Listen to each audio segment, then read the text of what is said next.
Hello fam, welcome to day 14 mini blog.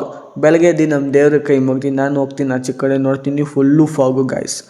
And ಗಾಡಿ ಮೇಲೆ ಕುತ್ಕೊಳ್ಳೋಕೆ ಹೋಗಲ್ಲ, ಅಷ್ಟು ಫಾಗ್ ಇರುತ್ತೆ ಆ್ಯಂಡ್ ಅಷ್ಟು ಚಳಿ ಇರುತ್ತೆ. ಆ್ಯಂಡ್ ಇವತ್ತು ಲೇಟ್ ಬೇರೆ ಆಗ್ಬಿಟ್ಟಿತ್ತು, ಹೆಂಗೋ ಬಸ್ ಸಿಕ್ತು. ನಾನು ಇವತ್ತು ಫಸ್ಟ್ ಕ್ಲಾಸ್ ಹೋಗಲೇಬೇಕಾಯ್ತು, ಇಲ್ಲೊಂದೇ ಅಷ್ಟೇ ನನ್ನ ಕತೆ. ಡೈಲಿ ನೆಟ್ಕೊಂಡೇ ಹೋಗ್ತಿದ್ದೆ ಬಸ್ ಇಲ್ಕೊಂಡು. ಆ್ಯಂಡ್ ಇವತ್ತು ಯಾಕೋ ಡ್ರಾಪ್ ಹಾಕ್ಸ್ಕೋಬೇಕು ಅನಿಸ್ತು, ಅದಕ್ಕೆ ಡ್ರಾಪ್ ಹಾಕ್ಸ್ಕೊಂಡೆ. ಆ್ಯಂಡ್ ಅಟೆಂಡೆನ್ಸ್ ಹಾಕಿ ನೋಡ್ತೀನಿ, ಇವತ್ತು ನನಗೆ ಹೇಳಿದ್ರಲ್ಲ ಮ್ಯಾಮು, ಬೇಗ ಬರಲೇಬೇಕು, ನಿನ್ನ ಫಸ್ಟ್ ಕ್ಲಾಸ್ ಅಟೆಂಡ್ ಮಾಡಲೇಬೇಕು ಅಂತ. ಆ ಮ್ಯಾಮೇ ಬಂದಿರಲಿಲ್ಲ. ಅದೇ ಟೈಮಲ್ಲಿ ನನ್ನ ಫ್ರೆಂಡು ನನ್ನ ಬ್ಲಾಗ್ ನೋಡ್ತಿದ್ದ. ಆ್ಯಂಡ್ ಎಲ್ಲರೂ ಡಿಸೈಡ್ ಮಾಡಿ ಡಾಮಿನೋಸ್ಗೆ ಹೋಗೋಣ ಅಂದ್ಬಿಟ್ಟು ರೆಡಿಯಾಗಿ ಡಾಮಿನೋಸ್ಗೆ ಹೊರಟ್ವಿ. ಆ್ಯಂಡ್ ಇದೇ ಫಸ್ಟ್ ಟೈಮ್ ನಾವು ಕಾಲೇಜ್ ಫ್ರೆಂಡ್ಸ್ ಎಲ್ಲ ಆಚೆ ಹೋಗ್ತಿರೋದು. ಗೈಸ್, ಫಸ್ಟ್ ನಮ್ಮ ಪ್ಲ್ಯಾನ್ ಏನಿತ್ತು ಅಂದರೆ IDT ಕ್ಲಾಸ್ ಅಟೆಂಡ್ ಮಾಡೋದು ಬೇಡ, ಅದನ್ನು ಬಂಕ್ ಮಾಡಿ ನಾವು ಹೋಗ್ಬಿಡೋಣ ಅಂತ. ಆಮೇಲೆ ಒಂದು ಸರ್ ಬಂದು ನಮಗೆ ಒಂದು ಶಾಕಿಂಗ್ ನ್ಯೂಸ್ ಕೊಟ್ಟರು.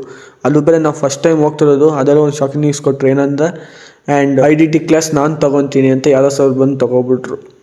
ಸರಿ ಆಯ್ತು ಅಂದ್ಬಿಟ್ಟು ಅಲ್ಲಿಂದ ಕ್ಲಾಸೆಲ್ಲ ಮುಗಿಸ್ಕೊಂಡು ಆಮೇಲೆ ನಾವು ಬಂದ್ವಿ ಗೋಪಾಲನ್ ಮಾಲ್. ಡಾಮಿನೋಸ್ಗೆ ಹೋಗ್ತಿದ್ವಿ, ಅದನ್ನು ಬೇಡ ಅಂದ್ಬಿಟ್ಟು ಆಮೇಲೆ ಗೋಪಾಲನ್ ಮಾಲ್ಗೆ ಬಂದ್ವಿ. ನಾವು ಹೋಗಿದ್ದು 11 ಜನ. ಬರ್ಗರ್ ಕಿಂಗ್ಗೆ ಮತ್ತು ಮೆಕ್ಡೊನಾಲ್ಡ್ಸ್ಗೆಲ್ಲ ಹೋದ್ವಿ, ಬಟ್ ಅಲ್ಲಿ ಸೀಟೇಲಿಲ್ಲ.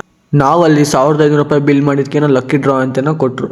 ನಮಗೇನೋ ಲಕ್ಕಿ ಡ್ರಾ ಏನೋ ಸಿಕ್ಕಿದ್ರೆ ನಾವು ಡೊನೇಟ್ ಮಾಡ್ತೀವಿ. ಯಾರಿಗೆ ಅಂದರೆ ಇವ್ರಿಗೆ. ಆ್ಯಂಡ್ ಲಕ್ಕಿ ಡ್ರಾ ವಾಚ್ ಕೊಟ್ಟಿದ್ದಕ್ಕೆ ಇವ್ರಿಗೂ ಸಖತ್ ಖುಷಿ ಆಯಿತು. ಅಲ್ಲಿಂದ ನಮಗೂ ಖುಷಿಯಾಗಿ ನಾವು ಅಲ್ಲಿಂದ ಹೊರಟ್ವಿ.